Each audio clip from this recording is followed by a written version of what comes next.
بسم اللہ الرحمن الرحیم. ویلکم ٹو سیلف اسٹڈی پی کے. مائی نیم از سید اسامہ. اس سے پہلے لیکچر میں ہم نے یہ بات دیکھی تھی کہ اس وقت مسلم امہ کو کون کون سے چیلنجز درپیش ہیں. آج ہم ان کے سولوشن کی بات کریں گے کہ کس طرح سے پیسفل وے میں ہم ان کو حل کر سکتے ہیں اور مسلم امہ پھر سے ایک طاقتور امت بھر کے بڑھ سکتی ہے. تو اس مزید ویڈیوز کو دیکھنے کے لیے ہمارے چینل پہ ہمیں سبسکرائب کریں اور آپ ہمارے نمبرز پر ہماری فائنینشیل سپورٹ بھی کر سکتے ہیں. تو سب سے پہلے بات کرتے ہیں ریسٹوریشن آف مسلم امیج. اس وقت ویسٹرن میڈیا کے پروپیگنڈا کے ذریعے مسلمانوں کا جو امیج ہے وہ پوری دنیا میں بہت حد تک خراب ہو چکا ہے.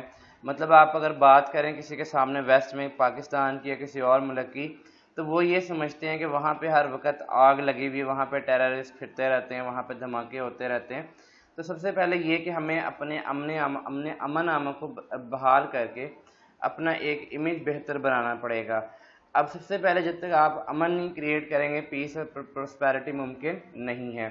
اگر آپ کسی طرح سے امن و امان کی صورتحال کو بحال کر لیتے ہیں تو آپ کے علاقوں میں خوشحالی آ جائے گی اور وہی پھر آپ کی ایک ڈگنیٹی کا باعث بنے گی، عزت کا باعث بنے گی پوری دنیا میں.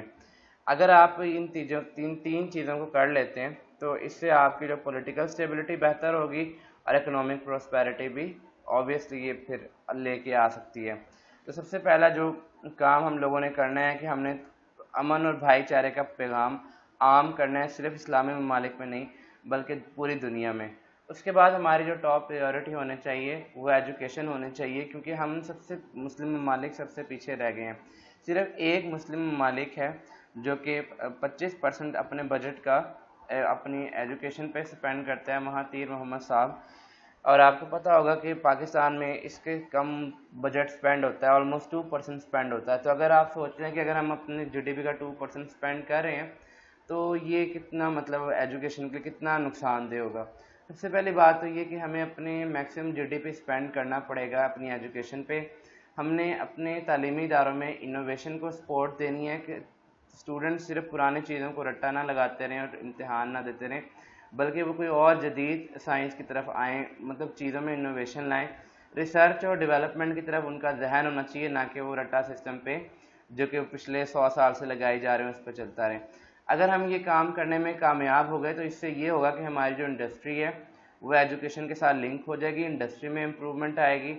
اور جب انڈسٹری میں امپرومنٹ آئے گی تو ہماری جو یوتھ ہے جو کہ اس وقت فارغ پھر رہی ہے اس کو نوکریاں ملنی شروع ہو جائے گی، انمپلائبلٹی کم ہو جائے گی، پاورٹی کے ایلیویشن ہو جائے گا. اس طرح سے ہم مطلب اپنی کیپیسٹی بھی بلڈ کر سکتے ہیں.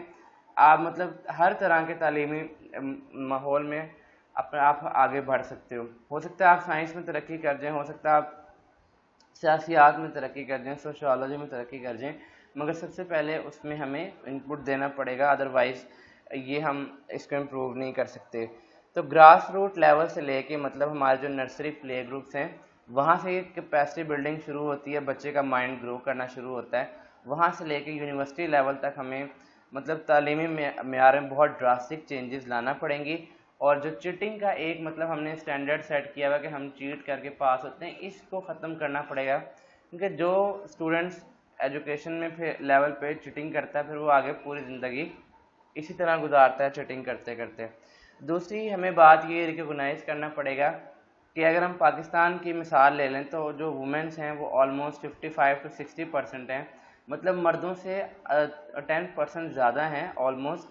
ہم نے اس ہیومن ریسورس کو بالکل زیرو کیا ہوا ہے، اگنور کیا ہوا ہے. ہم یہاں پہ ہوتا تو یہ ہے کہ زیادہ تر جو وومنز ہوتی ہیں وہ جاب یا نہیں کر پاتی ہیں کسی سوشل پریشر کی وجہ سے، یا ان کی رسپانسبلٹی اتنی زیادہ ہو جاتی ہیں کہ وہ ہمارے کسی بھی اکنامک اس میں حصہ نہیں لے پاتی. یا یہ کہا جاتا ہے کہ ہم تو بڑے پکے مسلمان ہیں، ہم اپنی عورتوں کو باہر نہیں نکالتے. تو اس سچویشن میں امپاورمنٹ آف وومن بہت ضروری ہے. اگر آپ اس کو ہیومن ریسورس کو ضائع کرتے رہیں گے تو ہم تقریباً وہاں بھی کھڑے رہیں گے جہاں پہ ہم 8 سے 70 سال پہلے تھے یا 100 سال پہلے تھے. اس کے علاوہ انٹرا فیتھ اور انٹر فیتھ ہارمونی کریٹ کرنے کی ضرورت ہے. سب سے پہلے ہم سمجھ لیتے ہیں کہ انٹر فیتھ کیا ہے.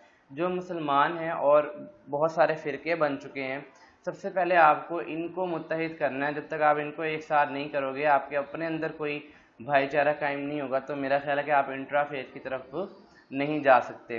اب انٹرا فیتھ ہارمونی کا مطلب یہ ہے کہ اب آپ کے پاکستان میں اگر آپ اگزامپل لے لیں تو ظاہر سی بات ہے صرف مسلمان نہیں بستے اور بھی قومیں ہیں، عیسائی ہیں، ہندو ہیں، سکھ ہیں، آپ کو سب کو ساتھ لے کے چلنا پڑے گا، آپ کو اپنا دل تھوڑا سا بڑا کرنا پڑے گا، as a human being, as a انسان آپ کو ان کو لے کے چلنا پڑے گا۔ اگر آپ ایسا نہیں کریں گے، آپ یہ فرقہ وارانی ختم نہیں کریں گے، آپ دوسرے مذاہب کے لوگوں کے ساتھ ہارمونی کریٹ نہیں کریں گے، تو آپ کا گزارا نہیں ہو سکتا، کیونکہ دنیا گلوبل ولیج بنتی جا رہی ہے۔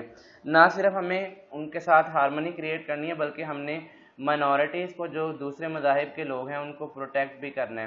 ہو سکتا ہے یہ مائنورٹی ہمارے اپنے ہی سیکٹس کی کیوں نہ ہو یا کسی اور ریلیجن کی کیوں نہ ہو، you have to protect them.